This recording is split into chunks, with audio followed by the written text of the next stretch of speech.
Welcome back, everyone. I am Psycho Emerald. Today I'm going to be reviewing another McFarlane DC Multiverse action figure. Today I have Superman from Action Comics issue 1000.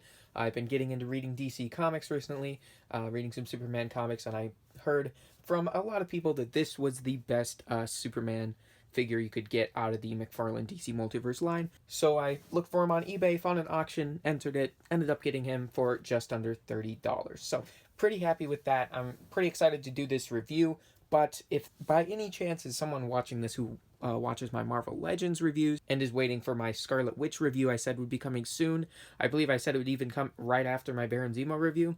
That didn't happen. When I ordered her from Big Bad Toy Store, they said it would be estimated August 2021. I ordered her at the end of June, so I was optimistic that the estimate of August meant the beginning of August, but I was fully prepared for it to mean the end of August. But no, now we're well into September and they still have not shipped it yet. Don't know what's going on over there. I'm sure there's reasons why they haven't shipped it, but I just thought I'd let you guys know if you're watching, wondering, hey, why has it been 2 videos since he said Scarlet Witch would be the next video? That's why, because she hasn't shipped yet. So yeah, if you've skipped past all that, hello, welcome back to the video. Now we're going to be getting into reviewing Superman, what you guys all came to this video for. So yeah, this Superman looks really awesome. The sculpt is pretty good. It just looks awesome. Looks like a great classic looking Superman. I have not read Action Comics 1000, at least I don't think I do. I'm actually reading the Action Comics by Brian Michael Bendis right now.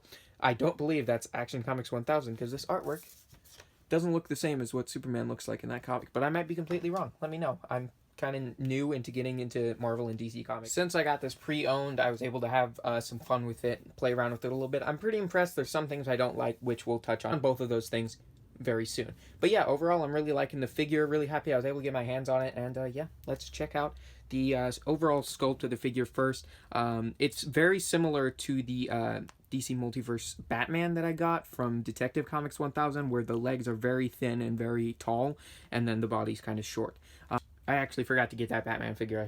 I'm going to do a comparison later in the video, so stick around if you want to see that. But we'll put them side by side because they are pretty similar in terms of sculpt.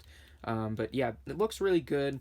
Got the S up here, very glossy metallic red paint on the S there. It's really, really cool. I really like that. Obviously got his classic superhero outer underwear. Very funny. And then he's got his red boots down here, and then his cape. His cape is really cool. It's made out of nice material, but problem with the cape, it's very heavy. It's very heavy, so unless you're using the stand, it's probably not going to be very easy to stand him up. But yeah, if we get to the head sculpt, looks good. It looks good. The hair is very glossy, but it doesn't look bad to me.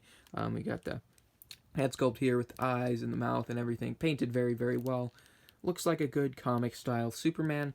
And then, yeah, the hands are sculpted well too, and he's got some extra hands down there that we'll swap in and out. I'll show you guys how that happens. But yeah, very cool figure. Pretty happy with it. And let's get into checking out his stand over here.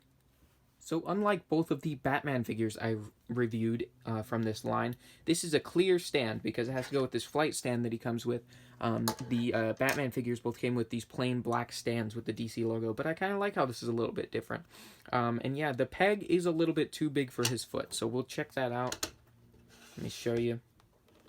Like, it's difficult because if you look at the peg and then the hole in his foot, they don't exactly match up. So that could be a little bit of a struggle, but let me do it off camera real quick. Okay, so I got it on, but you can probably see that it's not fully on the peg. So they probably could have done a better job fitting the peg in the stand to fit his foot, for if you're using it just to stand him up like that. But it's okay, it gets the job done. It just could have been done better, in my opinion. And then here we've got the flight stand. If you look at that, it slides into that. So you can have it clipped to the stand there, and then you can clamp it around his waist. So now you have Superman kind of hovering. But there you go. I just wanted to show you how the flight stand actually works. And yeah, now we could take it off of him. Set it there. And then next we can check out his hands. I don't know which hands he actually comes with in the package, because like I said, I got this pre-owned. But he has a weird trigger finger hand. Why? Why would Superman need a trigger finger hand? There's absolutely no reason for this to be included. I do not understand. And here we have a closed fist hand, and on him we have the two just kind of relaxed, rested hands like that. So, yeah. And then over here we've got the trading card that all DC Multiverse figures come with, which has this cool artwork of Superman with Metropolis in the background, very cool. And then a bit of a write-up about Superman on the back. So, very cool. Cool little trading card there. Now let's check out the articulation of Superman. Alright, so going over the articulation on this Superman figure. He can tilt his head, and he can look up and look down, so he's basically just got a ball joint in there. And then he can lift his arms up. He can swivel at the bicep. It's very stiff, though. And then you got a single jointed elbow. And then he's got a wrist peg swivel as well. And then he's got, it looks like a ball joint at the middle of the torso. And then he's even got some articulation at the waist as well. His legs can lift up, lift out pretty far, not really go back at all. Bend at his knee, a double bend that comes all the way up. And then for his foot, he can pivot it forward. Then he can rock his foot back and forth on a forward-facing pin, help the figure stand up a bit more. It's always nice when they do that. And then here we've got very stiff,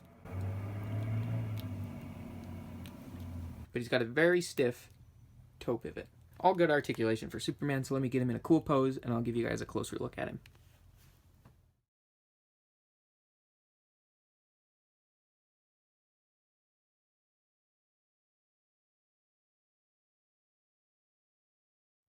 Alright, so my finishing touches on this Superman review. I said I would do a size comparison with my Detective Comics issue 1000 Batman. I don't have that figure where I'm recording right now, so I will record that later and put it in the video right here.